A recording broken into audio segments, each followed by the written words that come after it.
All right, buckle up, everybody, because today we're diving deep into something pretty fascinating, how marriage can actually reshape our personality.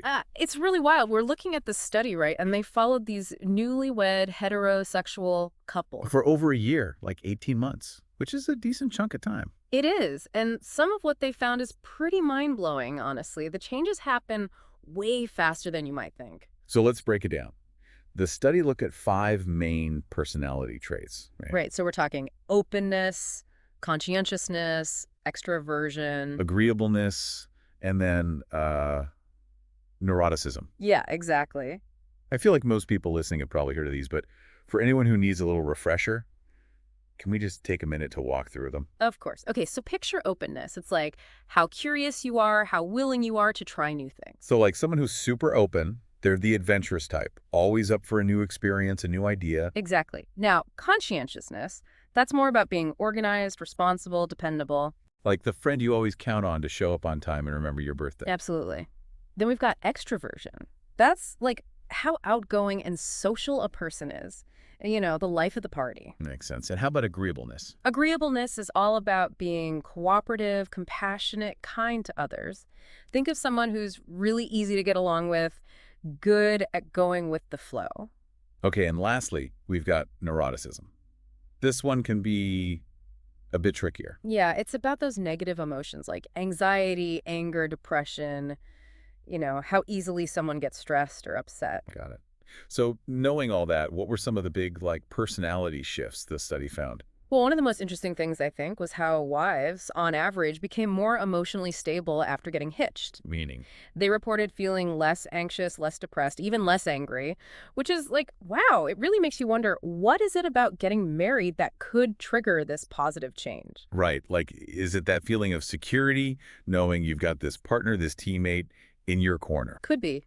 Or maybe it's about sharing responsibilities, so it's not all on one person's shoulders anymore. Yeah, that makes sense, especially for women who might have been carrying a lot of the load pre-marriage. Absolutely. And you can't discount the emotional intimacy and validation that often comes with a strong marriage. Feeling truly seen and understood by your partner, that can do wonders for your emotional well-being. Totally. But here's the thing, right? The study also found that both partners, husbands and wives, became less open to new experiences as time went on, and less extroverted too. Yep. Seems that settling into married life can make folks a bit more routine-oriented, less inclined to chase those novel experiences or branch out socially. It's not necessarily a bad thing, I guess, but it is a change. For sure. Like maybe you and your partner used to be big on trying new restaurants every weekend. Suddenly it's the same takeout place every Friday night. Or you always went to concerts. Now it's Netflix on the couch. Exactly. And the researchers think this might have to do with the honeymoon phase ending and pre-marriage habits coming back into play. You slip back into those familiar routines. Makes sense, right?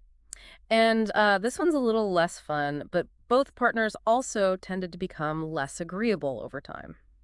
Less agreeable. So what'd that look like in everyday life? Well, maybe more conflicts popping up.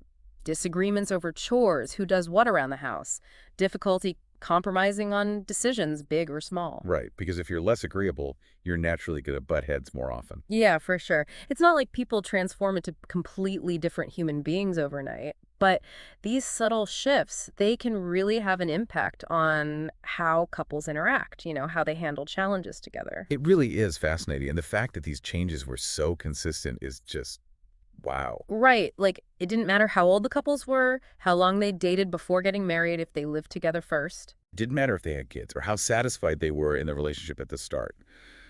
These personality shifts, they happened across the board. Pretty wild, isn't it? It is. So with all this in mind, what advice would you give to, say, a couple who's about to get married? I'd say first and foremost, just be aware of these potential changes. Don't freak out because, like we said, they're incredibly common. It's not about going into marriage with a sense of dread, like, oh no, my personality is doomed. Exactly. It's more about going in with your eyes wide open, acknowledging that, yeah, you and your partner might shift and evolve over time, and being willing to adapt and grow together. Makes sense. Now, the study also highlighted some specific skills that are, essential for navigating these changes, right? Oh, absolutely. Self-control and forgiveness, those are huge. Why those two in particular? Well, think about it. When you're dealing with the inevitable ups and downs of marriage, Those little annoyances, those disagreements, those times when your partner is less than perfect. Which, let's face it, is bound to happen. Exactly. Being able to regulate your own emotions and to offer your partner grace and understanding, those become super important tools. They really do. So just to recap here, we've learned that marriage can shape our personalities in ways we might not expect, both for the better. And, in ways that might present a little bit of a challenge. And the changes happen way faster than we might think. That's right. And that, I think, leaves us with a really interesting question for everyone listening. If these personality shifts are so universal, so common, how can we as couples be more proactive about it? How can we harness those positive changes while tackling the tough stuff with grace and understanding? I love that. It's a question worth pondering, not just for ourselves, but for the couples we see around us, our friends, our family members, everyone. Absolutely. Food for thought, right? Definitely. All right, everyone, that's our deep dive for today. Thanks for joining us. Thanks for listening.